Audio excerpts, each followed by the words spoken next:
This waterway near Port Harcourt, the capital of Rivers State, is one of the busiest in the Niger Delta.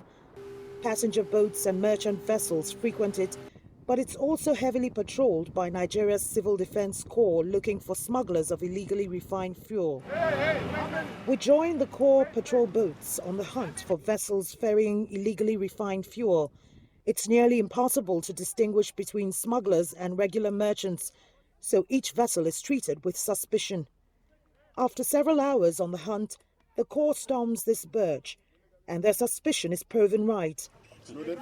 It's filled to the brim with illegally refined diesel, the fuel commonly used in heavy-duty generators across Nigeria. This vessel, fully loaded with illegally refined diesel, has just been seized. It's a typical mode of transport for oil thieves.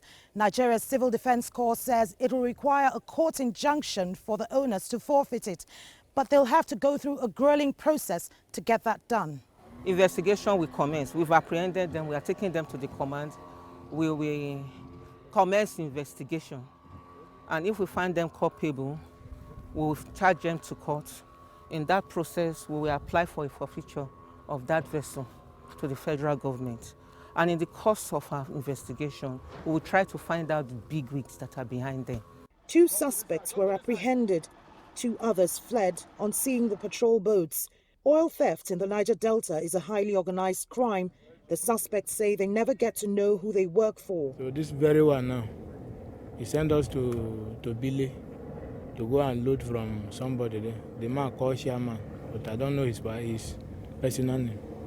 Several reports suggest a lack of will to deal with oil thieves, and as such, they have been conducting their business with impunity, sometimes running private docking stations to get bunkered fuel into the market. This docking station on the fringes of Port Harcourt City was forcefully seized from oil bunkering rackets by Civil Defense Corps. This place is called Ogbogoro.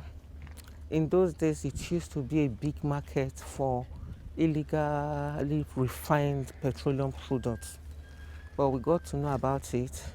Some arrests were made, and then my men destroyed it to forestall any further activities.